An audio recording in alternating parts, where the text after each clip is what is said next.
Before I get too far into this video, I should apologize. As I started planning for this project, I got carried away and started working without recording the first few steps. You didn't miss much, just sketching and cutting some pieces of walnut I had left over from my Z-shaped end table build. Welcome to Insomniac Woodcraft, my name is Ethan. As you can see, I've built a mold in preparation for an epoxy pour. Just like in my Epoxy River coffee table build, I used a trash bag to line the mold. This seems to work really well.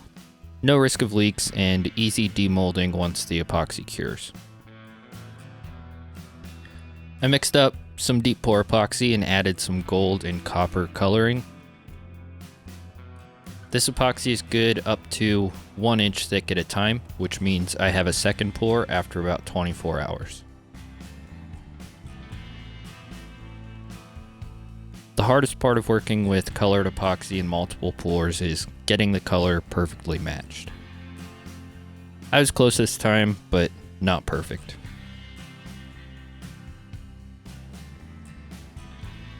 In case you're wondering, adding the swirls immediately after pouring is pointless.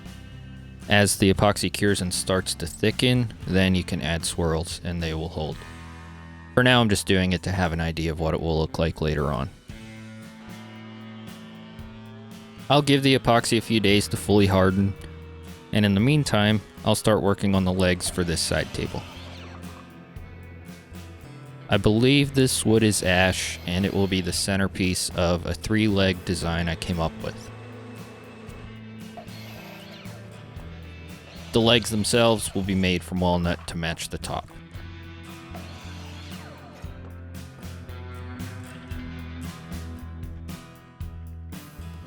I'm laminating these pieces to get the thickness I'm aiming for, and then I'll start working on the centerpiece.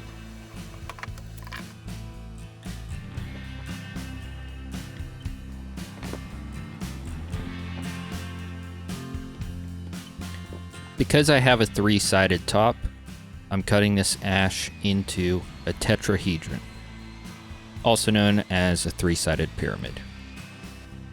Actually, I'll be making 2 of them.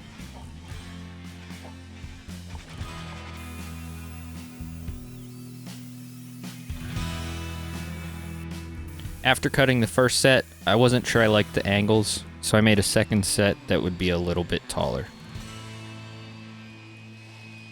This was the hardest part of the project. Triangles aren't the most woodworking friendly shape.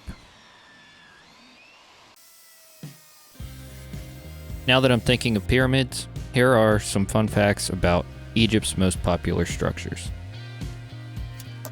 According to Smithsonian Magazine, the Great Pyramid is nearly perfectly aligned with the cardinal points north, south, east, and west, with an accuracy of 1/15 of 1 degree.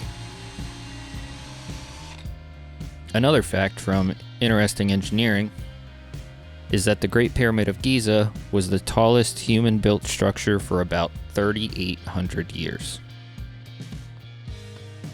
The pyramid is estimated to have been built around 2500 BC and was the tallest man-made structure until the Lincoln Cathedral was built in 1311 AD.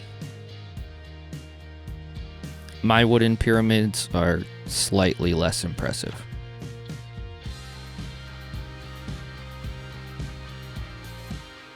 Now that the epoxy is cured, I can break this thing out of the mold. Once again, it comes out pretty easily thanks to the plastic lining.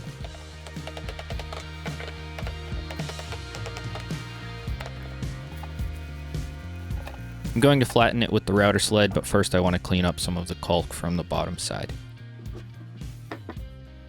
For that, I break out a nice sharp chisel and get to work, and immediately slice my hand. So that wasn't fun, and it set me back a day on this project.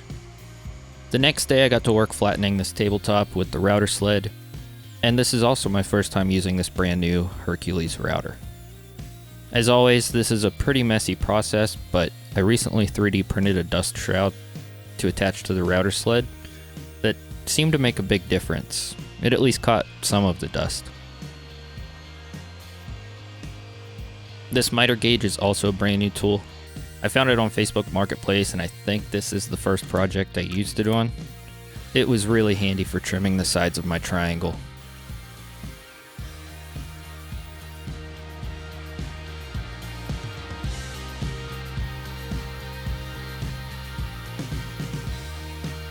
I had a few holes to fill after flattening the top, so I cleaned out the loose wood and used this black epoxy putty to fill them.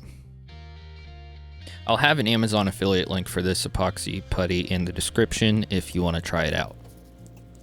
As long as you knead it together to mix the parts well, it leaves a solid black filling and doesn't take too long to harden. Now back to the legs. I cut them down on the table saw and then start cutting a bunch of angles. By the way, if you haven't yet, please consider subscribing. This channel is still really small, but I have about a dozen videos, so if you're enjoying this one, go check out another one when this one ends.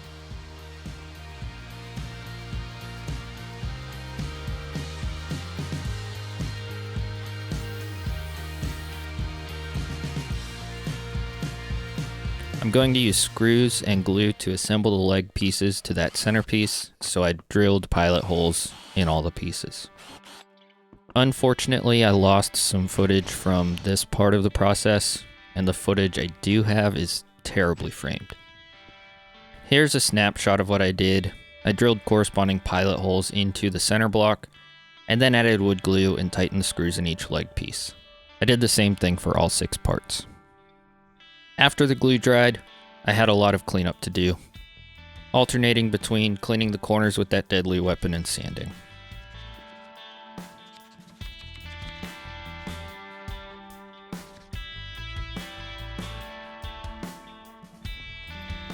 That part was tedious, but now we're in the home stretch. I knocked the corners off the top and cut walnut plugs to fill the holes in the legs.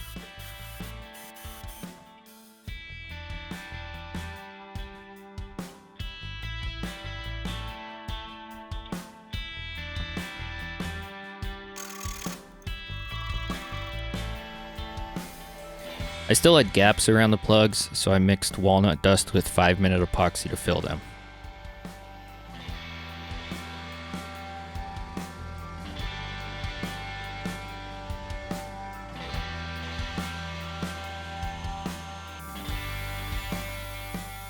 After adding an edge profile and some final sanding, the top was ready to meet the legs. The way the legs sat on the underside of the top, 2 of them matched up with wood, but the third was sitting on epoxy.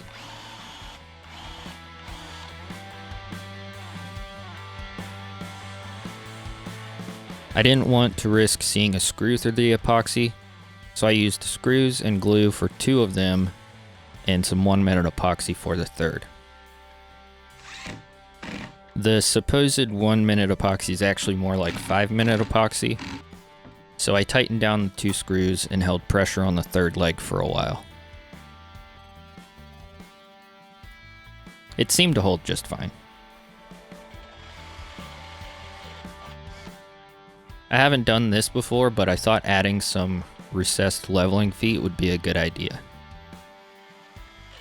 My execution wasn't perfect though, so the feet didn't line up enough to be fully recessed.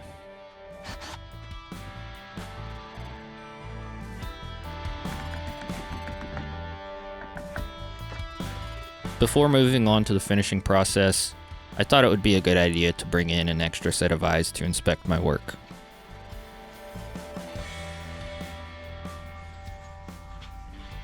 This is Duke, and he didn't find anything wrong with the table, so I went ahead with cleaning and finishing.